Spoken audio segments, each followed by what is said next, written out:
नमस्कार दोस्तों, एक बार फिर से आप सभी का स्वागत है। दोस्तों, आज के इस वीडियो में एसएससी एमटीएस वैकेंसी 2023 के बारे में बात करेंगे।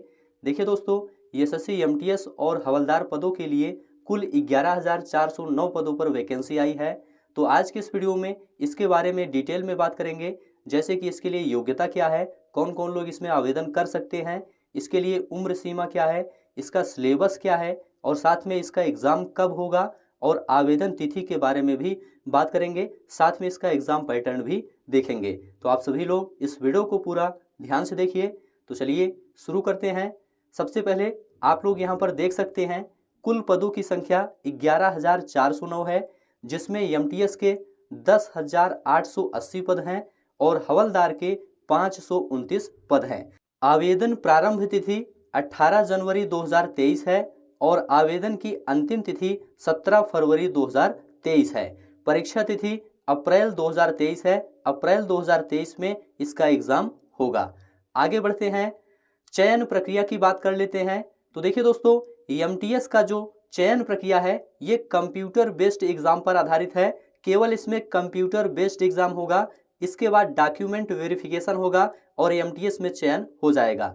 लेकिन हवलदार की बात करें तो इसमें कंप्यूटर बेस्ड एग्ज़ाम के साथ साथ पीईटी और पीएसटी टेस्ट भी होगा। दौड़ और नापतोल भी इसमें होगा, केवल हवलदार में। एमटीएस में दौड़ और नापतोल नहीं होगा, इसे आप लोग ध्यान रखिएगा। लेकिन एग्ज़ाम दोनों का सेम ही होगा। हवलदार में पीईटी और पीएसटी टेस्ट होगा, एमटीएस में यह टेस्ट नहीं होगा। चलिए आगे बढ़ते हैं, उम्र की बात कर लेते हैं। तो एमटीएस के लिए 18 से 25 वर्ष उम्र निर्धारित है। हवलदार के लिए 18 से 27 वर्ष है और अनुसूचित जाति जनजाति के लिए 5 वर्ष की छूट है उम्र में। अन्य पिछड़ा वर्ग के लिए 3 वर्ष की छूट है।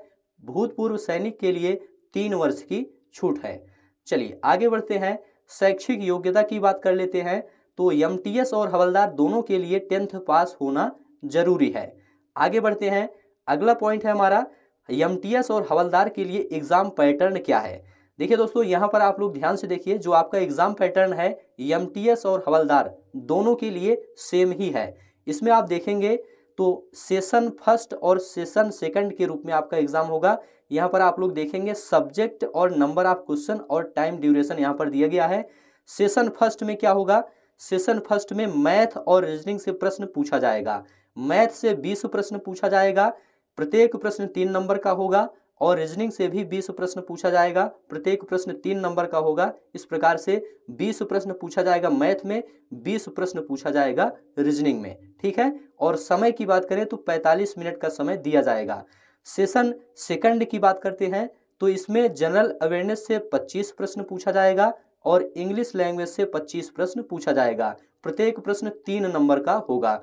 इसमें भी 45 मिनट का समय दिया जाएगा। ये दोस्तों एमटीएस और हवलदार दोनों के लिए है, इसे आप लोग ध्यान रखिएगा। देखिए दोस्तों, जो सेशन फर्स्ट है इसमें कोई भी नेगेटिव मार्किंग नहीं है, लेकिन सेशन सेकंड जो है इसमें 1 नंबर की नेगेटिव मार्किंग है। प्रत्येक गलत उत्तर पर 1 नंबर आपका कटेगा। एक प्रश्न जो है ये 3 नंबर का है, लेकिन एक प्रश्न गलत होने पर केवल 1 नंबर आपका कटेगा, ठीक है। चलिए आगे बढ़ते हैं, अगला है दोस्तों हमारा हवलदार के लिए पीईटी और पीएसटी टेस्ट। इसमें आप देखेंगे पीईटी में क्या होगा, पीईटी में दौड़ होगी 1600 मीटर की दौड़ 15 मिनट में दौड़ना होगा। ये मेल कैंडिडेट के लिए है। फीमेल के लिए है 1 किलोमीटर की दौड़ 20 मिनट में। 20 मिनट में 1 किलोमीटर दौड़ना होगा फीमेल कैंडिडेट को। बात करेंगे पीएसटी टेस्ट की। इसमें आप देखेंगे जो मेल कैंडिडेट हैं इनकी हाइट 157.5 सेंटीमीटर होनी चाहिए और चेस्ट 81 सेंटीमीटर होना चाहिए। फीमेल की बात करते हैं तो हाइट 152 सेंटीमीटर होनी चाहिए और वेट 48 केजी मतलब 48 किलोग्राम वेट होना चाहिए, ठीक है। तो ये आपका पीईटी और पीएसटी टेस्ट है, ये केवल हवलदार के लिए है, एमटीएस के लिए नहीं है। आगे बढ़ते हैं, सिलेबस की बात कर लेते हैं।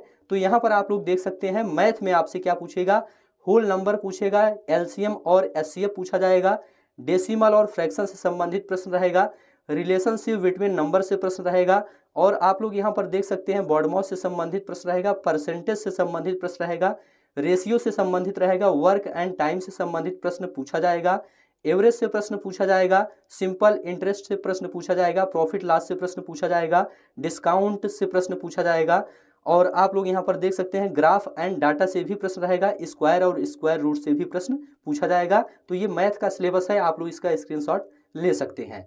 अब रीजनिंग की बात कर लेते हैं, तो आप लोग यहाँ पर देख सकते हैं जनरल लर्निंग एबिलिटी से प्रश्न पूछा जाएगा, और यहाँ पर कोडिंग डिकोडिंग से, एनालॉजी से प्रश्न पूछा जाएगा, अल्फा न्यूमेरिक सीरीज से प्रश्न पूछा जाएगा, जंबलिंग से प्रश्न पूछा जाएगा, प्रॉब्लम सॉल्विंग से प्रश्न रहेगा, और यहाँ पर आप लोग देख सकते हैं एज कैलकुलेशन और कैलेंडर और क्लॉक से भी प्रश्न पूछा जाएगा। तो आप लोग रीजनिंग का जो सिलेबस है इसका स्क्रीनशॉट ले सकते हैं। आगे बढ़ते हैं, अगला विषय है जनरल अवेयरनेस। जनरल अवेयरनेस में history, geography, art and culture, civics, economics, इन सभी से प्रश्न पूछा जाएगा। जनरल साइंस से भी प्रश्न रहेगा, इन्वायरमेंटल स्टडीज से भी प्रश्न रहेगा, और यहाँ पर जो स्तर होगा प्रश्न का वो 10th स्टैंडर्ड का होगा।